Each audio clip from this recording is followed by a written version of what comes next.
Magandang gabi. So, meron tayong papalit na unit dito sa Goku. Yan. Ito yung Goku namin na budget meal dati. So, magpe-phase out na to kasi may papalit kami dito na na isa. So, ang haba pala nito is nasa 5 inches. Dito kasama yung swing. Yan. Pagkasama ang swing, nasa 6 and 1/4. Ganon. So, ito yung Goku namin. Ngayon, ang ipapalit namin is itong, yan.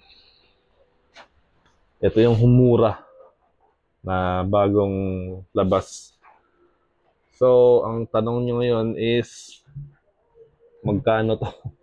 Kasi itong Goku na dati, ang version, kasi ano na to version 2 na to. Iba na yung hammer niya, hammer housing niya, yung position ng trigger, yung spring sa loob, yung adjustment niya, magkaiba na to. Ito yung last na Goku na lalabas. So ito yung papalit namin. Ang haba nito ng receiver niya is 4 inches. Pagkasama tong swing, nasa 5 inches na. Ang tank niya, same pa din, 35 liter na tank, aluminum. Ang panumpit nito, yung sa amin pa rin na budget meal, 18 inches. Remind ko lang pala na yung color nito sa standard na Goku namin, na Humura. Yan, ito si Humura na. Yung standard niya na kulay dito sa receiver is yung silver talaga. Pero naka-anodize yun. Silver lang yung kulay niya pero naka-anodize siya. Yan, same pa din ang specs nito. Stainless yung internals, stainless yung hammer, adjustable to, adjustable din to. Yung valve niya is adjustable din, ganun pa din. Kahit 0 PSI or 1 or 10 PSI, naglalak na yung valve nito. Yan.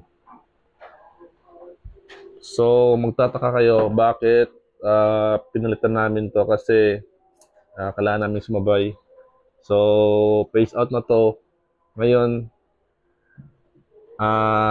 ang pinakaano dito is yung price niya. Mamaya sasabihin ko sa inyo. Ang plenum pala nito, sasabihin ko sa inyo, halos same lang din dito. Halos konting-konti na yung diferensya niya.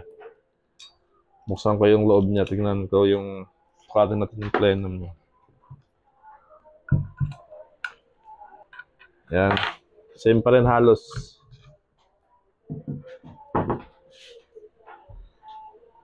Yan. Yan, ito yung mura. Mura. Bali 4 inches lang to. So, ito yung bleeder niya. Ito yung adjustment ng hammer niya. Gusto sa pinakamalambot, pwede. Ito, single na lang yung lock niya. Tingnan natin.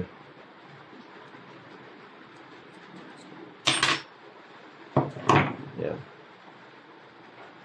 Halos pareha sila ng konti na yung diferensya niya sa standard na Goku. Yan. Focus na natin. Yan.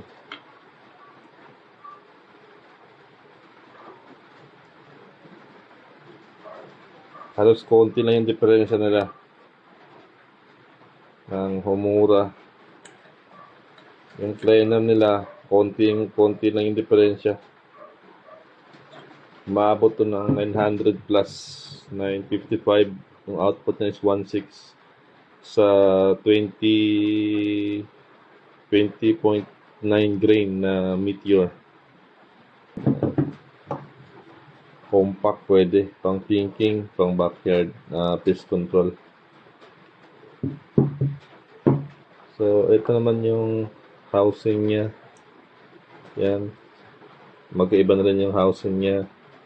Stainless yan. Adjustable to. Ito. Yung trigger niya.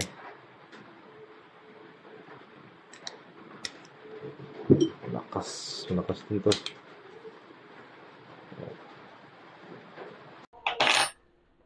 Balik natin.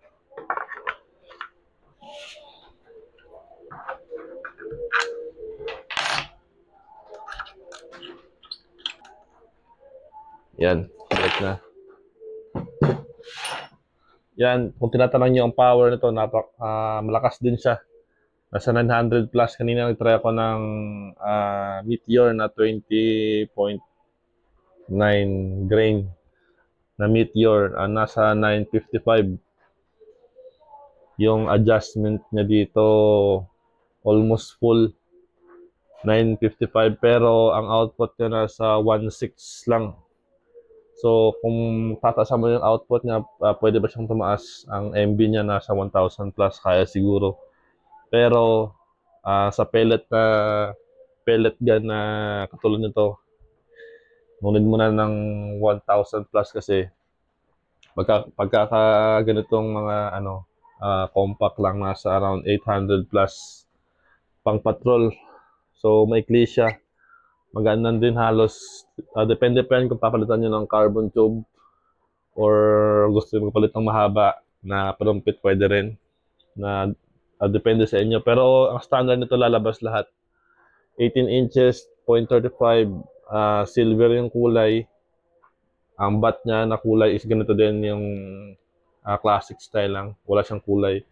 Kung gusto nyo magpadagdag ng kulay dito, mag-add lang. Tapos sa bat, meron din. Kung gusto nyo gawing Taiwan regulator or carbon fiber or palitan nyo ng panumpit, pwede rin. Palagyan ng bipod, shroud, scope, depende sa inyo kung ano yung gusto nyo. Pero yung standard nito na lalabas, ganito. Sa price na 23.9 lang. Naka-hard anodize yan. Sobrang mura. So pagdating dito na part is yung yung audio ko na natanggal dun sa mic.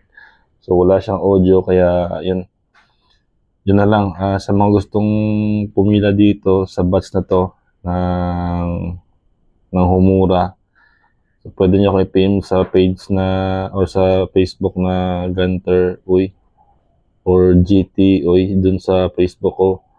So yun lang, pwede nyo siyang mag-PM doon. Direct na lang para makapagpila. Start na ngayon yung pila niyan, so pwede na siya. So next natin dito is yung accuracy test nito sa field, sa mga nag-aabang. So testing natin to. Mura na 23.9 unit lang.